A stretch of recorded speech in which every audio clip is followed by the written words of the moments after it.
What's up? What's up? Welcome to Clapback Culture. We are here another week. I am your co-host, Julia Jessie of Converge Media, and I'm with my big homie who is in the studio, live in the studio.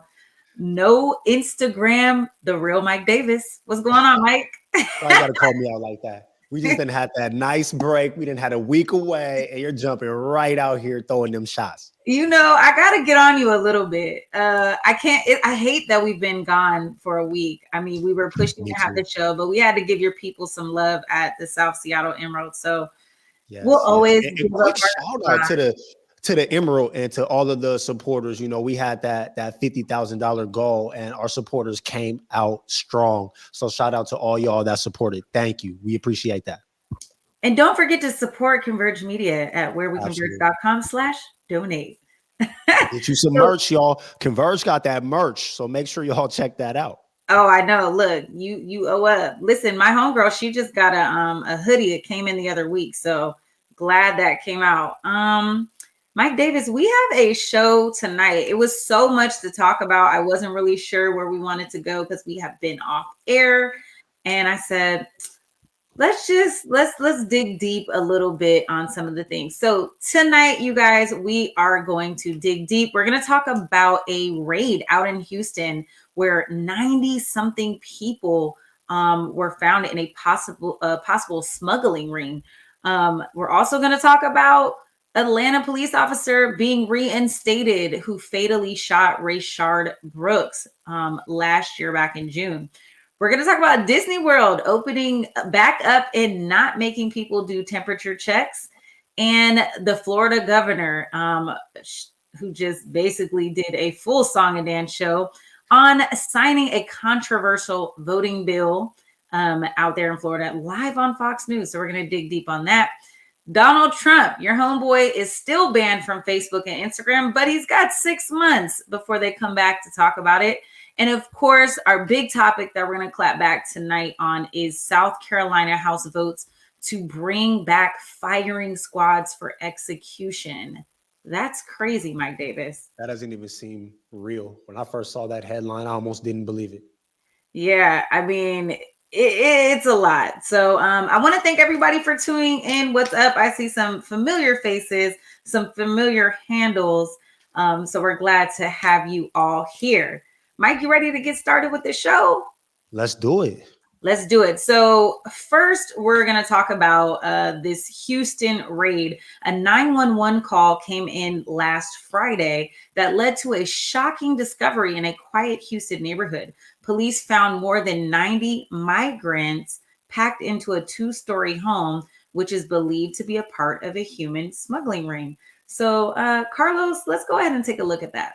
There's breaking news tonight from Houston. Police have uncovered a possible human smuggling operation with a staggering number of adults crammed into one house. CBS's Omar Villafranca has late details. Today, a 911 call leads to a shocking discovery. Police found more than 90 migrants packed into a 2-story home, part of a human smuggling ring. There's no children inside. Youngest is probably early 20s. And as of right now, I think we have approximately 5 females and the rest are males. The migrants telling police they were hungry, while some were showing signs of COVID-19. We do have our health department en route. They will do some rapid testing for that, so we will keep them in the house for now. This stash house discovery is just one of several made in Texas this week. In a 7-hour period on Wednesday, Border Patrol agents in the Rio Grande Valley raided 4 human smuggling stash houses, finding 52 migrants, all in one county. Also on Thursday, agents in Edinburgh found a stash house with 27 people inside. But it's not just houses that are part of the smuggling ring. A few hours later, agents in the Rio Grande Valley found more than 20 migrants hiding in the back of an 18-wheeler. Omar Villafranca, CBS News. Interesting story, sad story also.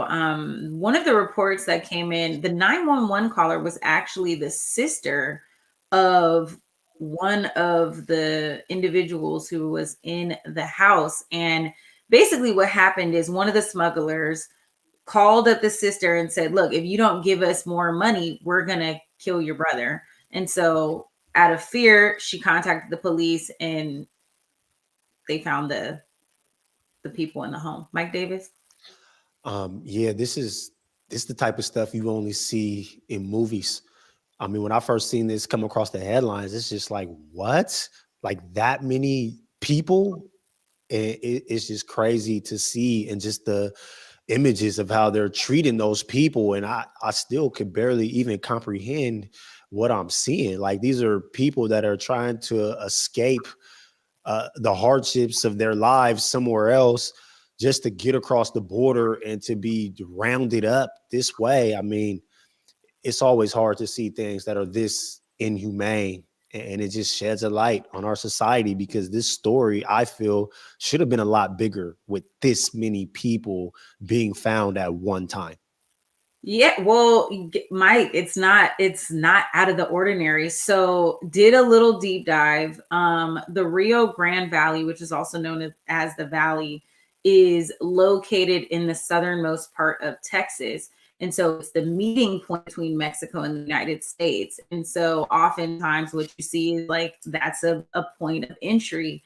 And so they, even just this month, there's been so many smuggling rings that have been found. In fact, their Border Patrol agents raided 4 human smuggling stash houses in one county, finding 52 people just in that raid alone. The Department of Homeland Security actually launched a new operation to target this transnational criminal organization that is smuggling people into the country illegally across the border. And so this is called Operation Sentinel.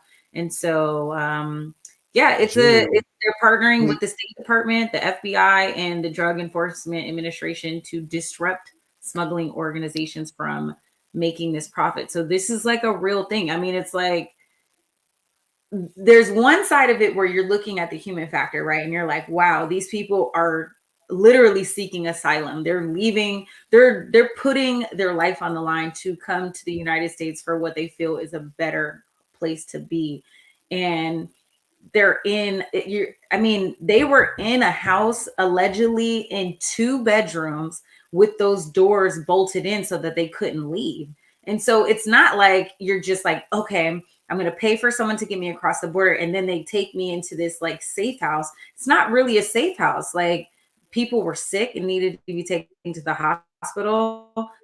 There are reports that people were, stripped down just to their underwear, malnourished. I mean, it's a lot, man. Like, it's a lot. So you put yourself out there like that. I mean, what are they doing with those people? Like, what was the plan that the smugglers had to? Yeah, I mean, they're eventually going into a facility. We might as well call it jail. And the Department of Homeland Security, takes over, and they have facilities in place right now that's kind of like, in between before their return back to their home country. So, yeah. That's terrible.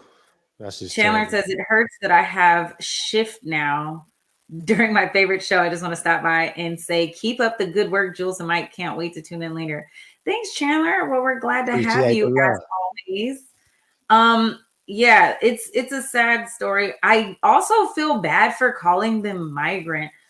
I just don't feel comfortable with that. It's apparently let me also note this is something that I saw on it was in a press release that was released early the first week of April from the US Customs and Border Protection. They released a press release that said basically Rio Grande Valley border agents disrupted 5 human smuggling events, resulting in the arrest of 86 illegal aliens. This is the quote. They ended the release with saying this, quote, even with the spread of COVID-19 virus, human smugglers continue to try these brazen attempts with zero regard for the lives they endanger, nor to the health of the citizens of our great nation. The U.S. Border Patrol agents of the Rio Grande Valley sector will continue to safeguard the nation and community against these criminal elements. What do you think about that? Well, what jumped out to me is that it sounded like you said the phrase arrested 86 illegal aliens. And I think what comes to my mind is, how are you arresting the people that got smuggled? I mean, what sense does that even make? Right. So you have these people who, it's almost like human trafficking, like sex trafficking. You're not gonna arrest the victim. The victim. Right. Yeah, so let's get the smugglers who are making all this money and locking these people up and then blackmailing and trying to get their families to give them more money. So we have major issues with immigration in this country, but the idea that people seeking asylum could then be kidnapped and forced into these human trafficking rings and then go from there to not even be rescued, but being jailed. I mean, it's ridiculous. Yeah, I mean, I'm with you, Mike. I think a longer conversation could be had on what happens to these almost 100 people that were taken into custody. I mean, what do you do? I mean, that is literally always our question when we have these conversations on immigration. So I don't know, Mike Davis. We're here to report, and I think we have reached the point where we just are out of ideas and opinions.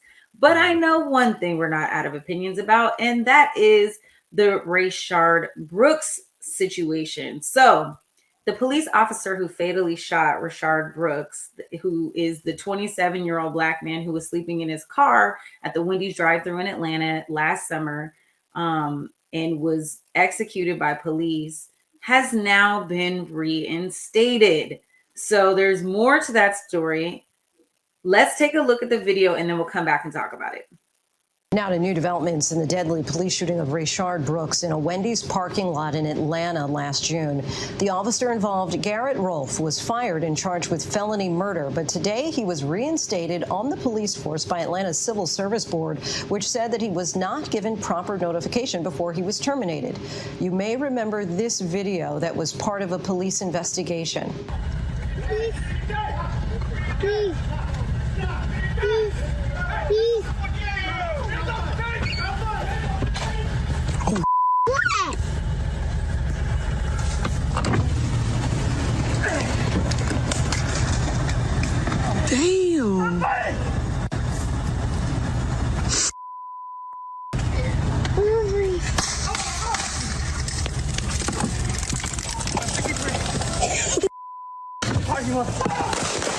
Oh!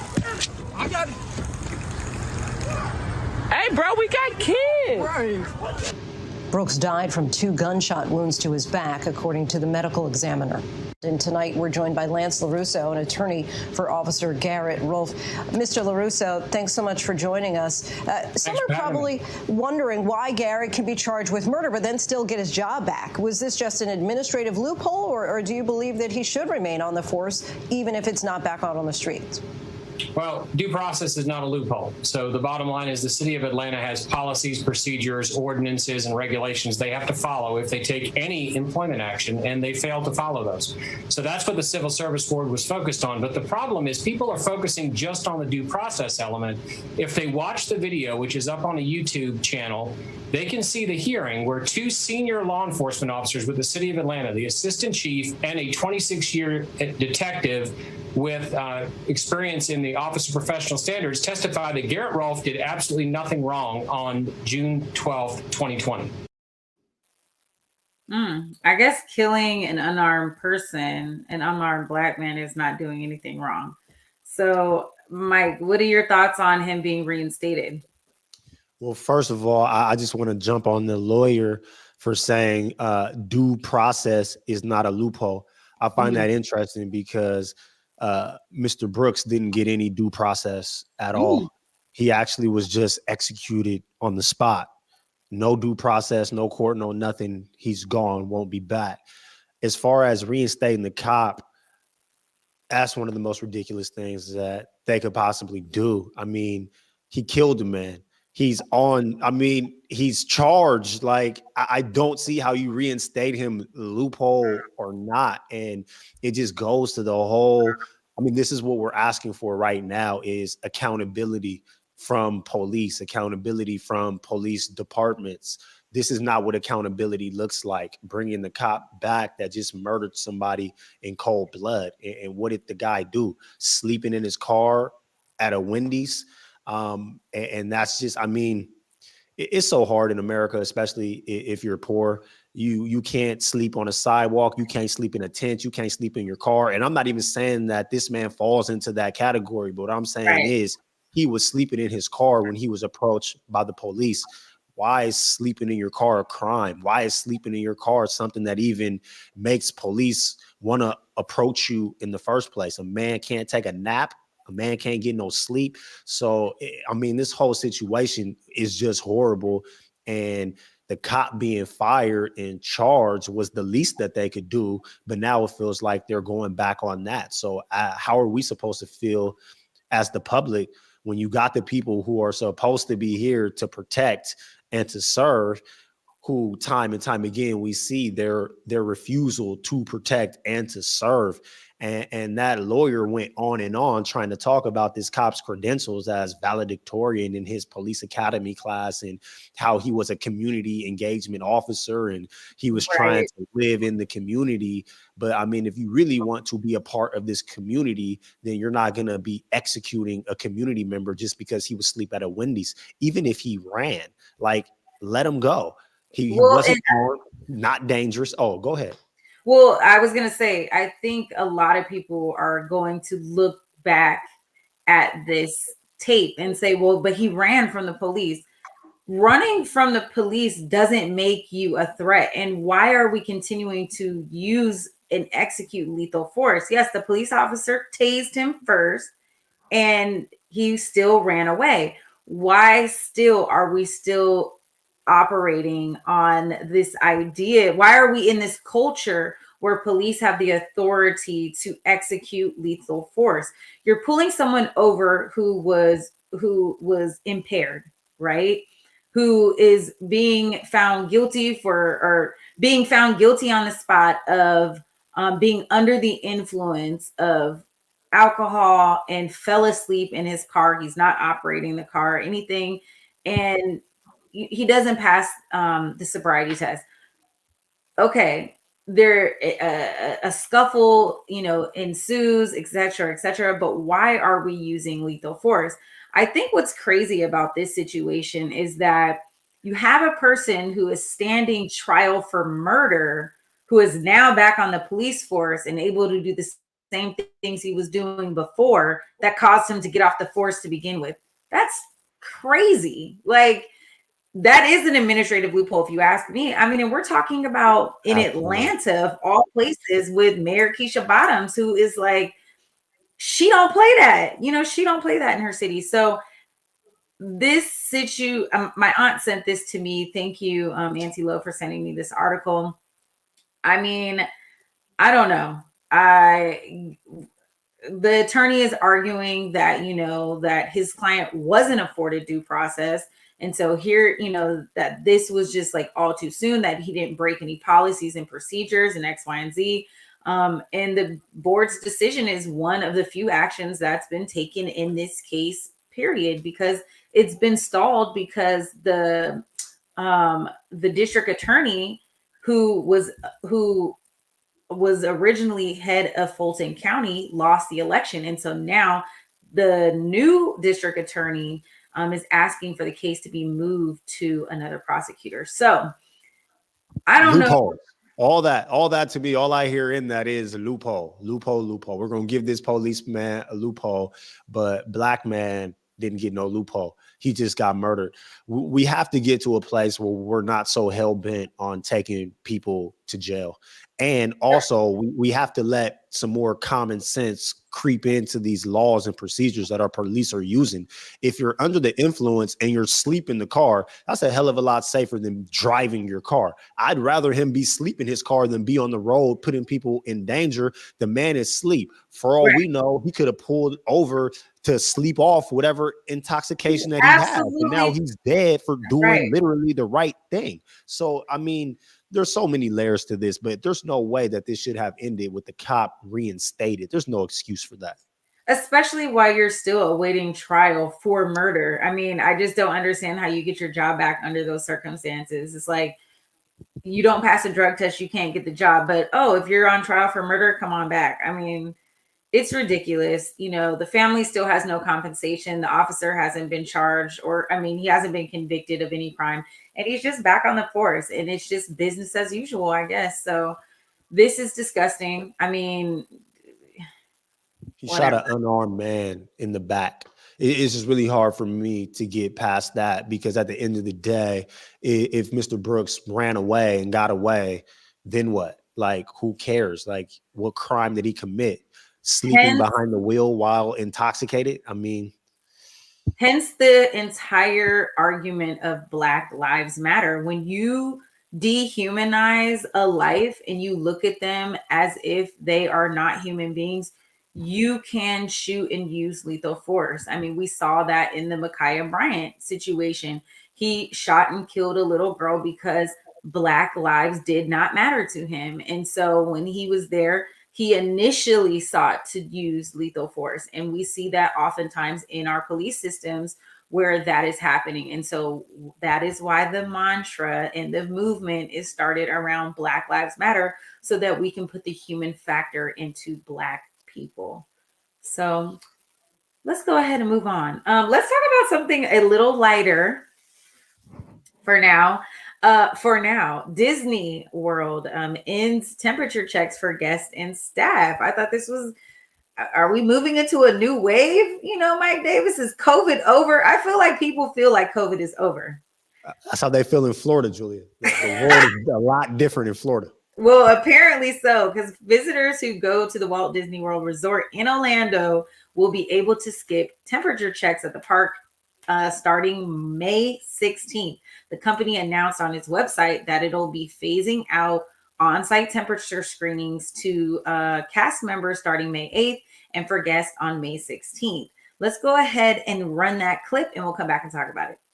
This morning, Florida's theme parks are making a change in COVID-19 guidelines. Starting today, Universal Orlando will no longer be using temperature checks, while Disney World is also making the change. That'll take effect on the 16th for guests. Disney said the decision was made following the advice of the CDC and local health officials.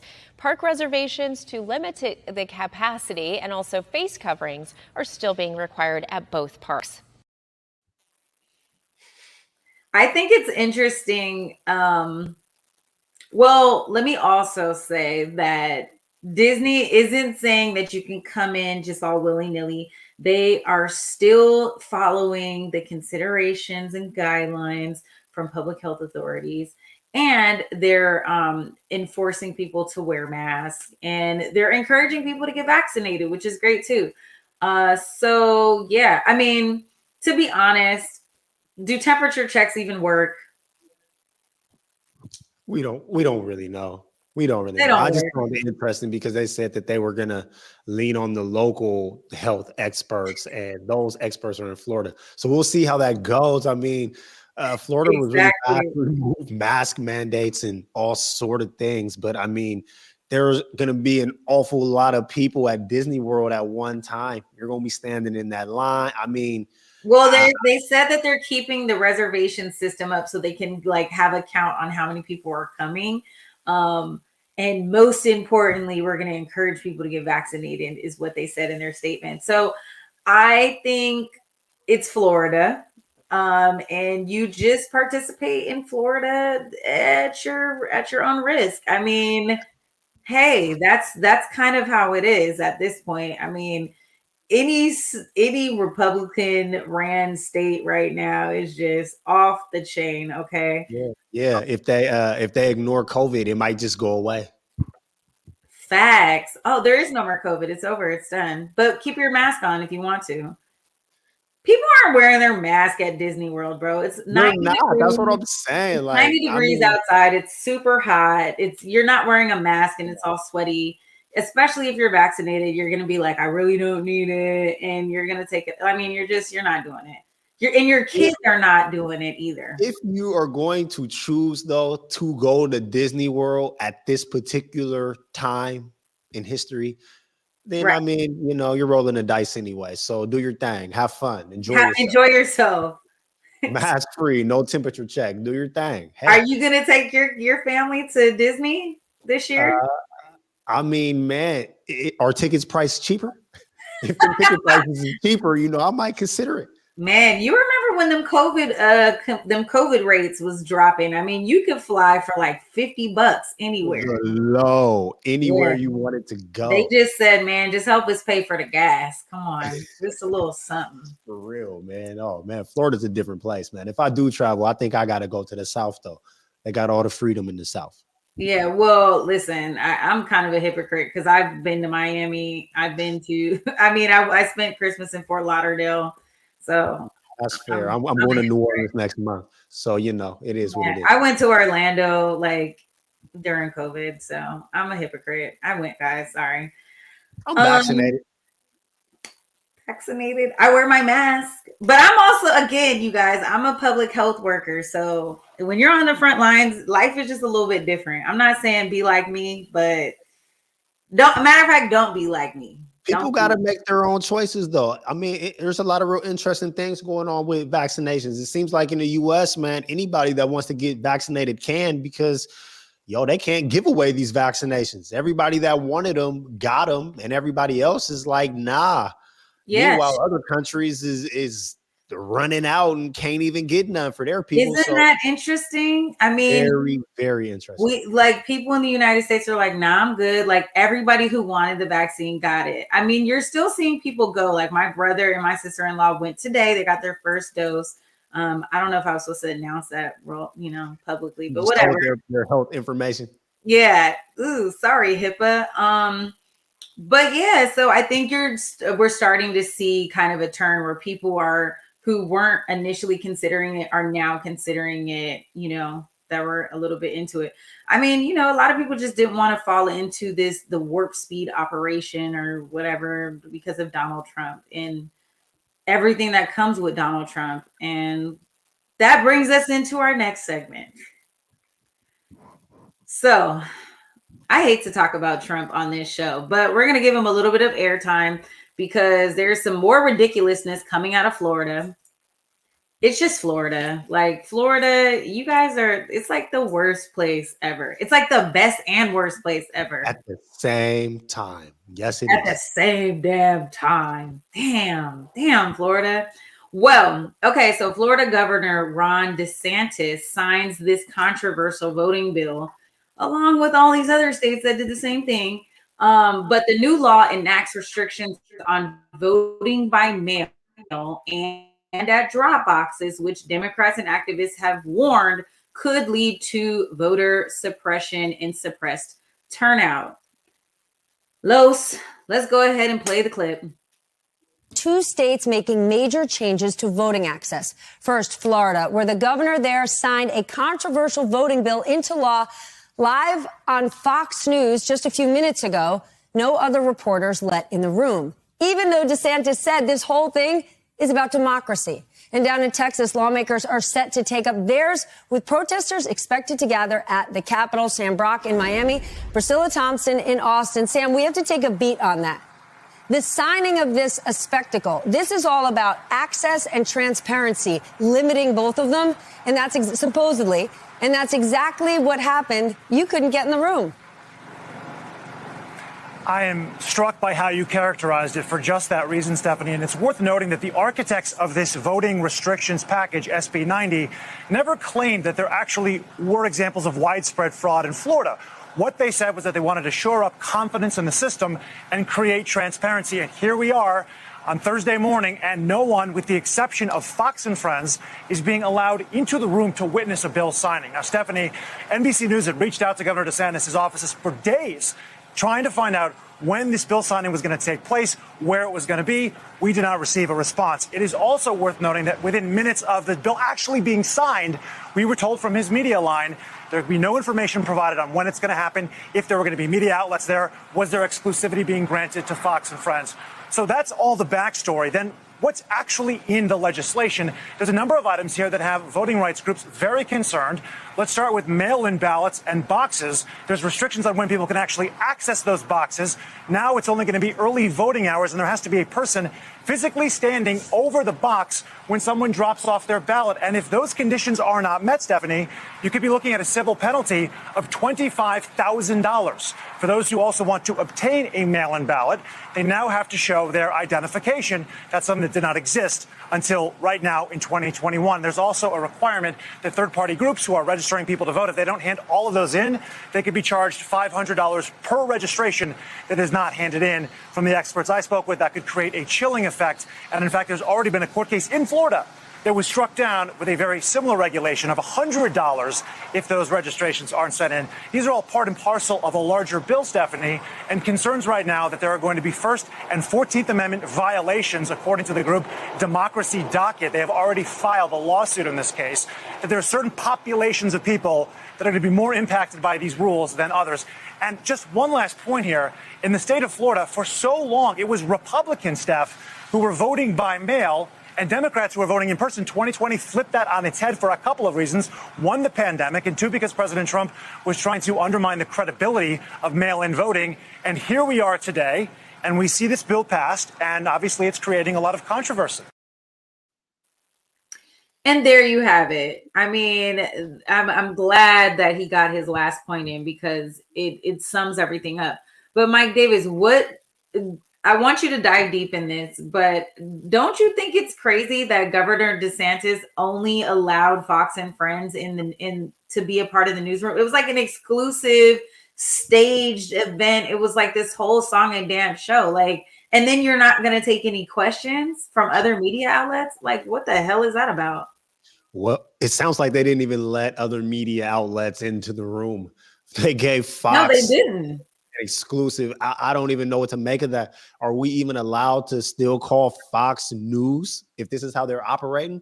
They just held that. He signed those papers as if he was a college kid signing to an NBA team. Like, what kind of presentation is that for a governor signing laws? That's crazy. And I mean, I'm not gonna lie though. This right here is a huge message to the people like me. People who are on the fence about voting in general, people who don't even really care, people who think that votes really don't even matter. Look at how far they are going to stop us from voting. If there was ever a clearer message that your vote matters, it's this. It's how far they are going to suppress it. They are so afraid to let Black folks vote that they're doing all kind of stuff. So, I mean, if you were ever questioning if your vote held any weight or had any merit, look at what these white folks is doing to stop you from voting. Honestly, I didn't think about it like that, but that's such a strong and valid point. Like, honestly, that's the number one point that we should be driving home right now, is that if these Republican ran states are going this hard to make sure that people's votes are suppressed, you know your vote, you know every vote mattered. So let's dive deep a little bit about this, right? Okay, so they're saying a part of this new piece of legislation, which is crazy because Fox News basically reports the bill as a bill on election integrity and transparency. When Which is why they didn't let other media outlets in. I mean, there's so many ways that could have easily been questioned and scrutinized. So they made sure that, you know, it was just Fox and the homies. But go ahead. For sure. They talked about this being, you know, an election integrity measure, that it's going to prohibit mass mailing of ballots. Which, why would you want to stop mass mailing of ballots? They're saying we only want to give you a ballot if you ask for it. Well, what I saw this, you know, last year with the coronavirus is that a lot of people who did not vote absentee voted absentee because of COVID. And they saw how painless it was. You didn't have to stand in line. You had an opportunity to Google and search and do your research on some of the other local candidates. You got to look at some of those other, you know, pieces of legislation to say, okay, what is this I'm actually, you know, reading on? What is Proposition 1234B, right? And so I think, you know, voting absentee, I like it because you get to do it in the comfort of your own home. And, you know, a lot of times people do like parties. They host little parties and you have your ballot and then you guys all talk about it and try to, you know, do like a little think tank. So voting absentee really allows a voter to be informed. It's also crazy to me that they're saying, okay, with the ballot boxes, and Governor DeSantis said this in his final remarks when asked by Fox News, what do you think about drop boxes? And he said that he was not a fan of them and that he feels that they need to be monitored at all times and that they only should operate during standard voting hours. And we've talked about this on the show before. I think that's absolutely ridiculous. If we're not monitoring mailboxes, so why the heck would we need to monitor drop boxes? Like, who's really jumping out there to say, I'm going to go steal a ballot box? Nobody. But it's intimidation. I mean, if you go back to like the civil rights movements when they were trying to scare people away from voting, when they say your vote doesn't count unless there's somebody standing there watching you put it in, I want to know who that person is and I want to know who's going to be with them. And I want to know who's going to be there to make sure that these armed militia that's been popping up everywhere is not there. And I also want to know, you know, what are those hours and what happens in certain communities that aren't able to get people to monitor their boxes as much as other communities. There are so many ways that they can use this to stop people from voting, and the penalties and all of this are staggering. So it's clear what they're trying to do. They're not even trying to hide it. And the fact that they took it to Fox News and gave them the exclusive only drives that point home even stronger. Well, the majority of Republicans continue to believe in the baseless claim that the presidential election was stolen from your boy, Donald Trump.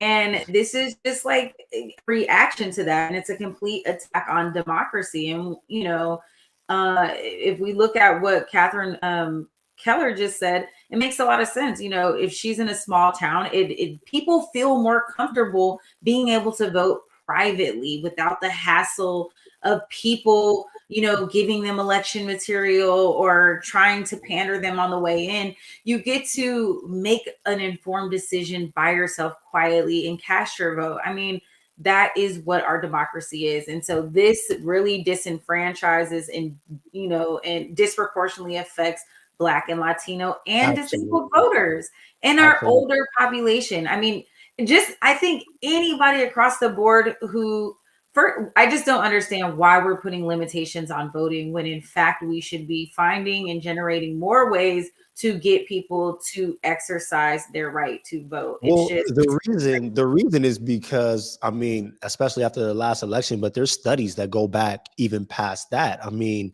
the more people that vote, the more people end up voting Democrat. like the Republicans and the conservative, whatever the conservative party of the time happens to be, they always benefit from a lower voter turnout than a higher voter turnout. So they're going to do anything that they can to slim that down.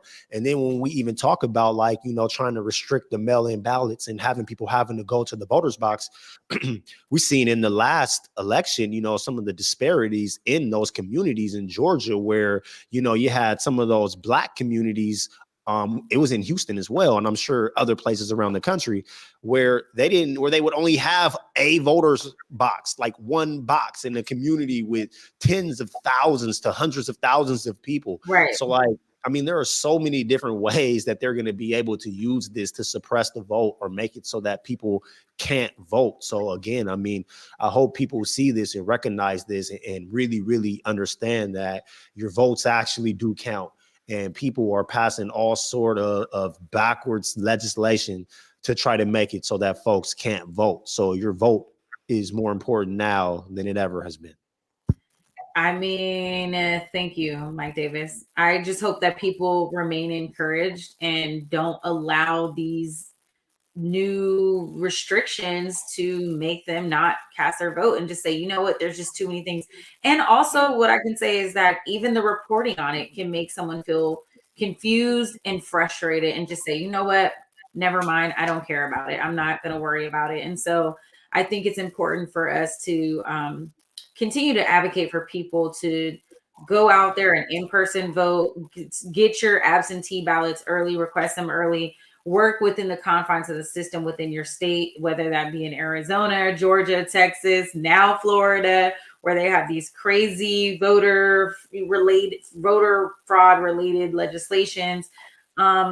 It's ridiculous. It's absolutely ridiculous. It is ridiculous. Even the ID part too. I also picked up on that. I mean, if you're, I part of me understands the ID thing, but also, I mean, IDs are not free. So if you're saying that you need an ID to vote, but then an ID is not free, essentially you're saying that it costs money to vote. It shouldn't cost money to vote. That's Anybody, true. you should be able to vote whether you got money for an ID or not. So, I mean, there's so many pieces of this. We can go layer for layer. All of it is wrong. And voter fraud is so rare, Mike. It's super rare. So rare. And can we also just talk about that there was over 60 judges that came back and that, I mean, not 60, I think it was like 60 cases. I have it in my notes, 60 lawsuits that failed, that were rejected by judges to overturn the election results. So, if we go back to that argument of due process is due process, like this is due process. So there was no voter fraud. The election was not stolen. So why are we seeing now this outcome of lawmakers in alignment with former President Trump to say we got to put in all these new integrity restrictions to make sure that there is no voter fraud, to curb that appetite, when it's like that's not what happened. People just actually got out and rocked the vote. Yeah, Georgia went blue and the South got scared. That's really what we're seeing right now. We're seeing the results of that. It's an attack on democracy and it's an attack on Black and brown people, point blank, period. Yes, thank you. That sums it up perfectly. Well, speaking of Donald Trump, the man is still banned from Facebook and Instagram. He did not take too kindly to that, but Facebook's independent oversight board ruled on Wednesday to uphold the company's January decision to suspend the Facebook and Instagram account of Donald Trump. But the board said the indefinite time frame of the suspension was not appropriate. So let's go ahead and take a look. Former President Donald Trump will remain suspended on Facebook and Instagram. That decision coming this morning from Facebook's oversight board. Trump's accounts were indefinitely suspended following the deadly insurrection at the Capitol on January 6th. NBC News senior reporter Ben Collins joins us now with the latest on this. Ben, walk us through this. What was behind Facebook's decision, or the oversight board's decision, to uphold this ban? So the oversight board basically said, we don't have enough information here based on the terms of service and rules that you have to ban this guy permanently or to put him back on the platform. You guys need better rules if you want to say that you can ban someone permanently from your platforms. They said 6 months from now, come back and determine what it takes to get somebody permanently banned from your platform. That doesn't mean that he's coming back then. It also doesn't mean that nobody can be banned from Facebook. That is not it. They are kind of threading the needle here. I think probably the best quote from this whole thing, the Oversight Board wrote, in applying a vague standardless penalty and then referring this case to the board to resolve, Facebook seeks to avoid its responsibilities. The board declines Facebook's request and insists that Facebook apply and justify a defined penalty. So that's where they're at here. They're kind of punting back to Facebook, even though this whole board was sort of created for this kind of decision. But you need the rules. You need to have an actual policy to make a decision on, I guess, is what they're saying at this point. Ben, obviously, former President Trump wasted no time responding to this. What's he saying about this decision from the Oversight Board? This may shock you, but it wasn't a particularly measured response. It was he called it a disgrace, and he said it was an attack on free speech. He also referred to himself as the president of the United States. You can see free speech has been taken away from the president of the United States. He is no longer the president of the United States, as we know. He started this whole new platform, is what he called it yesterday on his website. It's basically just a blog. It's sort of serves the same function as a Facebook post. There are ways for him to post things on the internet. There are ways for him to get his statements out there on Twitter and Facebook, through surrogates. It's very easy for him to do it. But as of right now, he doesn't have that fire hose that he had on Facebook, and he won't for at least the next 6 months. Mike Davis, what do you think? Still banned, and Facebook has 6 months to come back to make a decision, a final decision. Honestly, I don't think he should be banned. I mean, I understand that a lot of people don't like him, and there's probably a lot of people that are happy that he's banned and want him to stay banned, but I believe in free speech. I think he should be able to say whatever he wants to say, especially now because he's no longer president. He doesn't hold any office. He's just a citizen. I don't see how Facebook can ban him. And for me, when I look at this country and I look at like the different waves that we tend to ride, and, right now as a society, we're pointing in one direction and ban Trump and all this, but popular opinion can switch. We don't know who would be next. And, I don't like this. I don't like that. I don't want Facebook out here just giving people the boot arbitrarily. You don't got no rules. You don't got no policies. Why is he banned? Let him say what he wants to say. It's an interesting take. I disagree in the sense that I feel that Donald Trump absolutely should be banned. Let us not forget that January 6th, he incited an insurrection. And so he is a domestic terrorist who had thousands upon thousands of people come and overtake the Capitol, and nothing happened. Everything happened and nothing happened to the people who did it. And so had that been slaughterhouse for lawmakers, we wouldn't be having this conversation, which could have easily happened. And lives were lost that day. And so do I feel that we should give somebody as reckless as Donald Trump a platform to communicate with people? Hell no. However, I do agree with you on the point that Facebook does need to be consistent and put policies in place. So are you going to kick out people for, being egregious and ruling them out for those violations? Or are you going to suspend them based on said policy? And so I think what this board is calling them to do is saying, look, your stuff is inconsistent. You need to get your stuff together and come back and show us where it says in your policy that you can ban him and suspend him indefinitely. So their policies right now are vague. And I feel like we've always had these conversations with Facebook about there, but ultimately it comes down to Mark Zuckerberg. I mean, he has the final say so on whether or not he wants Donald Trump to be on the platform. So I mean, it's a controlled company. I mean, that's what happens. They have a huge amount of global influence. And I do agree with the fact that there needs to be some checks and balances. I'm also definitely understand your point on free speech, but I do think we have to protect ourselves from giving people a microphone that are executing hate speech, that are inciting riots, that are causing people harm. we can't give people like that a microphone. So I mean, I agree. I I do understand your agree point, but I with think that with point. Trump, But I mean, where's the FBI? Where's Homeland Security? I mean, for him inciting the riot, there are people that are supposed to be out here hunting down domestic terrorists, and they chose to do right. nothing. I think that's a separate issue. I think for Facebook, whatever their policies happen to be, that's what they should follow. But I really do understand what you're saying. I just think that it's a slippery slope. And I think that today, as Americans as a whole, yeah, we might feel bad about Donald Trump, but who are we going to feel bad about tomorrow? And what side are they going to be on? I just don't want people to be silenced. And because of that, I just got to say, man, if Trump wants to get out here and talk his noise, then he should be able to get out here and talk that noise. He doesn't hold no political office right now. As president, do I think he should have been able to do it? Absolutely not. But as a private citizen, I think that he should be able to have a platform. Well, here's the thing, right? And you're right. It's a slippery slope no matter how we throw it. And I think a lot of people who are watching probably could see this both ways, right? It's like, what do we do when it's not Donald Trump, but it's somebody or a figure that we believe in his rhetoric?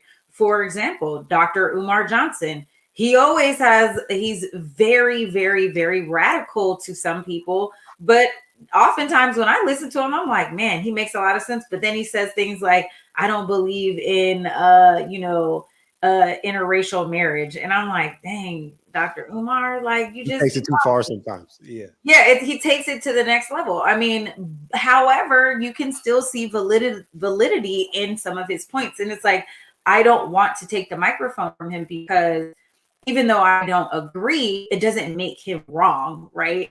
And so even with Donald Trump, it's like the things that he was saying were blatant lies, though, right? And so he was constantly having to be fact checked and fact checked and fact checked, and they were lies. But I still think we tread a fine line when it's on the other side of the spectrum, when it's somebody that we actually honestly believe in. I mean, for Facebook to indefinitely ban a sitting president at the time says a lot, and they have a lot of authority, and they're often being threatened with being regulated in some way, shape, form, or fashion.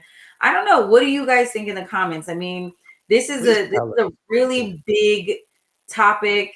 They got 6 months to come back and make a decision.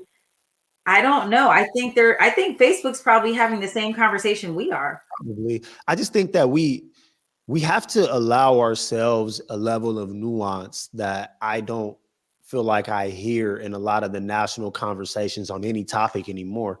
It's like people are either on this side or that side, and they don't always allow for anything in the middle or any gray area. And I say that to say, I think that when it comes to getting on large platforms like Facebook and just blatantly spreading lies, no, I don't think a president should be allowed to do that. No, I don't think a governor should be allowed to do that.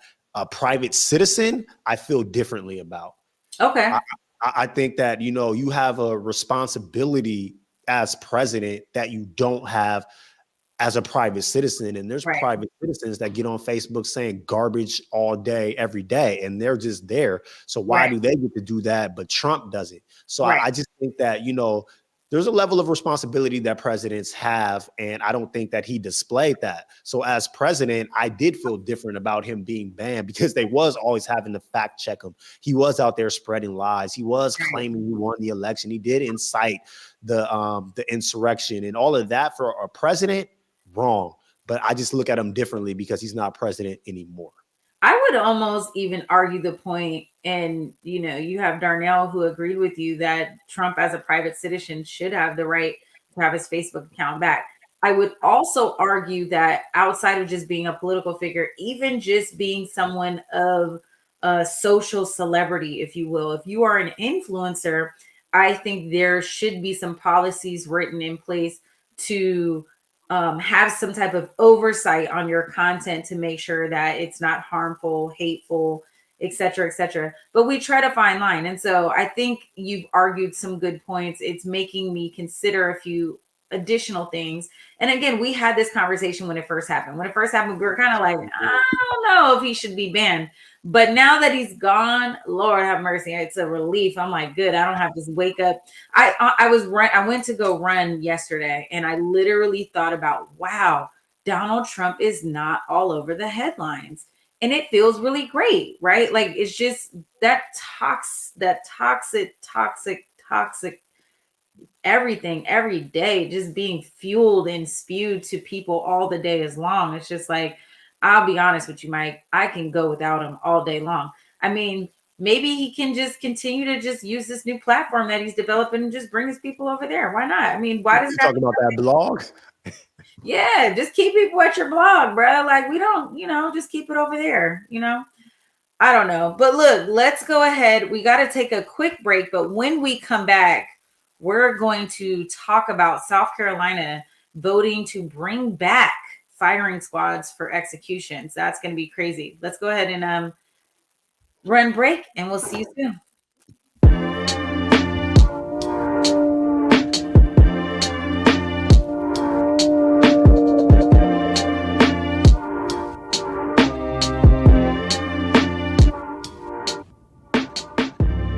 Converge Media produces culturally relevant content for Black and urban audiences.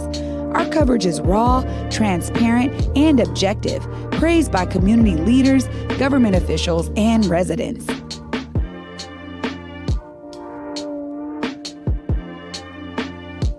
Support Converge Media today via Venmo, Cash App, or PayPal at Converge Media.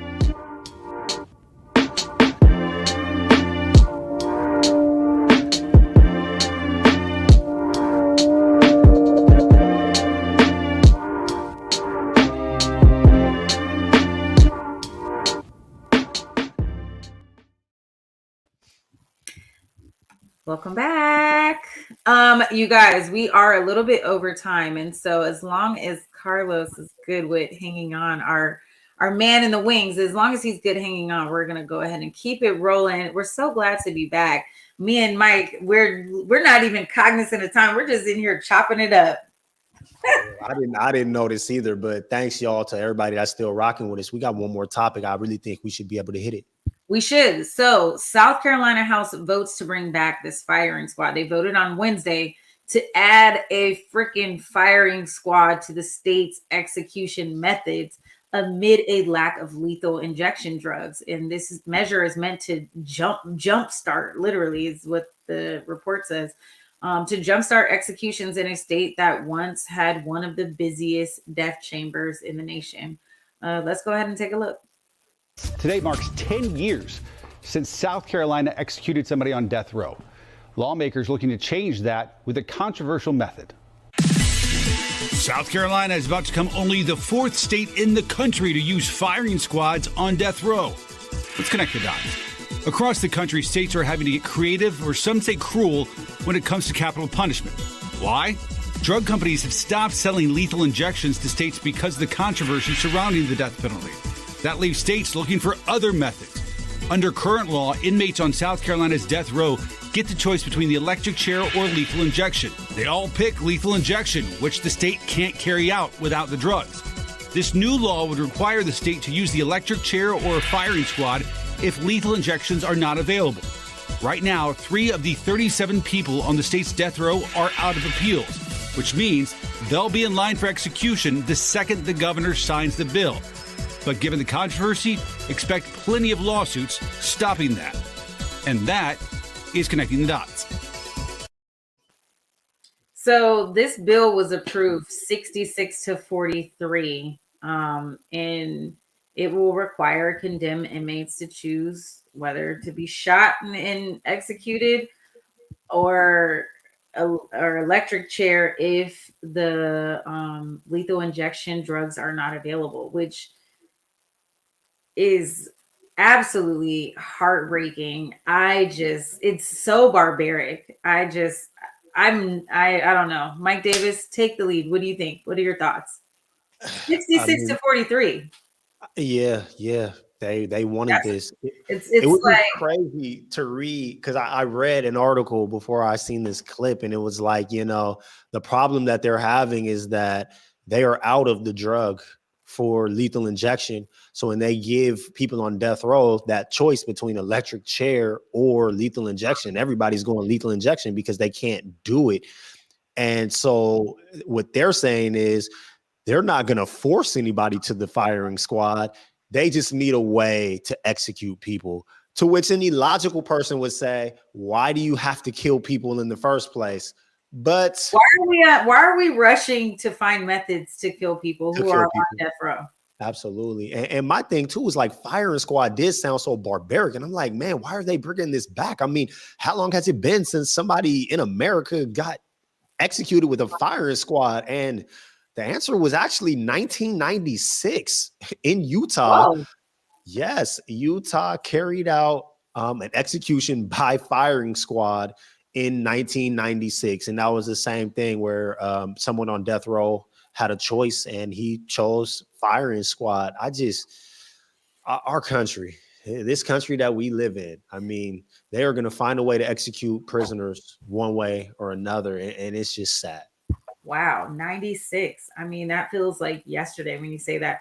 It's interesting, Mike. If you think about a firing squad, if I'm an inmate on death row, there's this idea that you almost want to, especially if you're innocent, it's like you almost want to bring other people into having to act out that execution, right?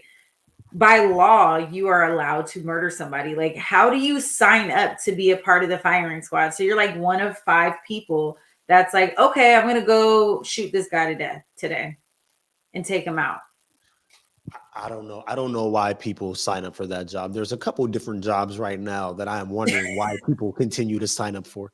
That's definitely one of them. Another interesting thing that I read in that article too is that Democrats in that state actually tried to add a little language to this law that would say that lawmakers would have to be present at executions. So you want to put someone to death? Okay, cool. You got to come watch. Republicans shot that down. Didn't make it. Of course, because I want to just write this on paper and don't have any. I want to take the human factor out of this. And I think what's mostly chaotic about this whole thing is I really wanted to understand, how is it that you don't have the drugs for lethal injection? Like, I just don't understand that. We just put together this coronavirus vaccine in a year. Why don't you have the medications? I looked that up, Julia, because I was wondering the same thing. And what actually happened is the companies that make the drugs for lethal injection, they stopped selling the drugs to states that were using it to kill people. So those states, they had the stockpile that they had, but once they ran out, they were unable to get more. And shout out to those companies, because that is very anti-capitalism for them. I'm surprised somebody didn't step up and say, hey, we'll sell it to all y'all, because that's typically what happens in America. And it's a combination of 3 drugs. And so, like you said, you can't get your hand on all 3. And I think in South Carolina, the last dose that they had expired in 2013. So they can't get their hands on it. And it's been 10 years since an execution. But South Carolina has a brutal history. I mean, I couldn't get enough of this story. I took a deep dive. Back in 1944, a 14-year-old boy was executed by electric chair after a 1-day trial, being convicted of killing 2 white girls. The judge threw out the teen's conviction in 2014 to basically say that he was innocent. And so he got the electric chair. They even said he was even too small to fit in the actual chair. So South Carolina has a bloody history. They have the busiest death row in all the states. So I'm not surprised that lawmakers are coming up with ways to say, well, how are we going to kill these people? But on the other hand, Mike, I have a question for you. I also read, I wanted to read, I have to say that I'm not for death row.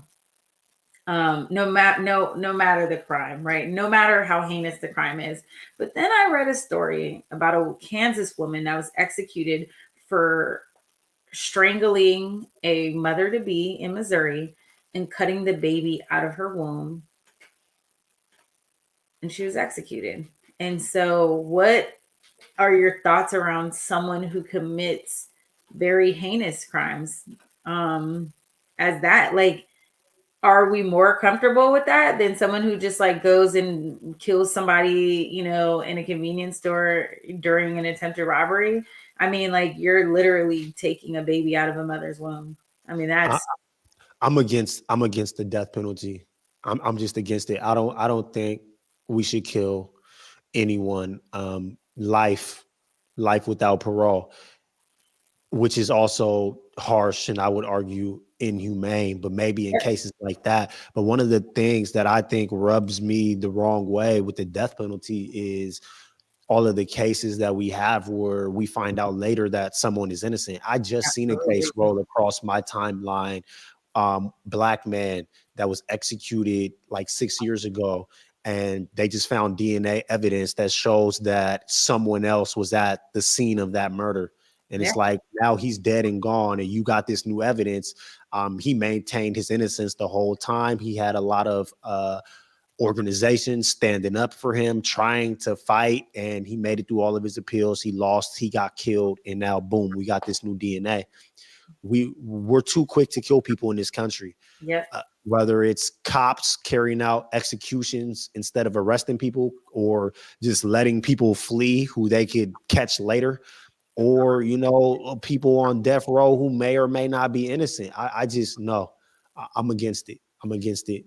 I'm against it for sure. I think you know, just because one person lost their life in the commission of a crime won't bring that person back. It's not going to bring your loved one back. And so I think there's just nothing you can do. And I don't personally want to be involved of the killing of somebody else. I don't want to live with that on my conscience. And so when I love that you reported on lawmakers saying, okay, you want to write this bill and you want to put this legislation in place, let's make sure you show up to this execution since you think this is what it should be, and really bring that human factor back. And again, I'm also not for life without the possibility of parole. I think you should always be able to go to the parole board, and let's just continue to have some oversight, right?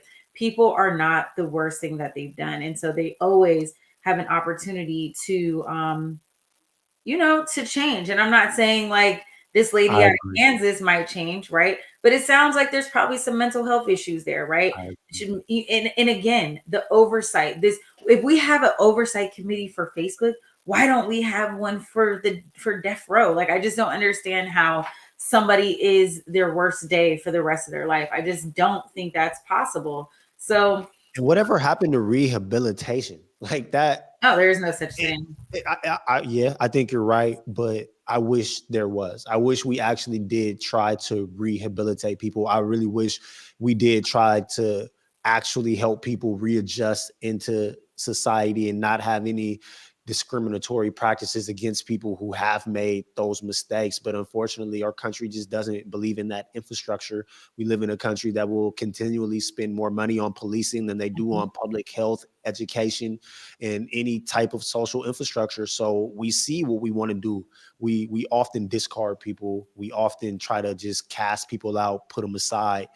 And I mean, at some point, it would be nice if we can turn a corner on that and go the other way. I don't feel optimistic about it at all.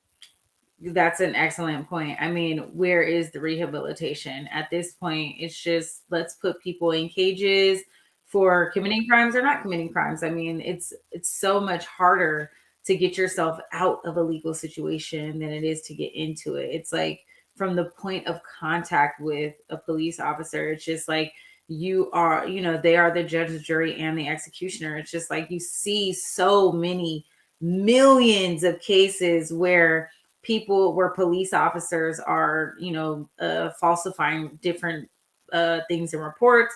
I mean, these are just regular people who are like, okay, I'm going to research and investigate this crime. And this is the lead in the path that I want to go with. And this is the narrative that I'm going to build in my mind. And then you have, somebody sitting for 25 years, and then 25 years later, it's like, actually, we found that this police officer was falsifying reports for the last 30 years. And it's like, well, damn, $1 million is not going to change me. Central Park 5.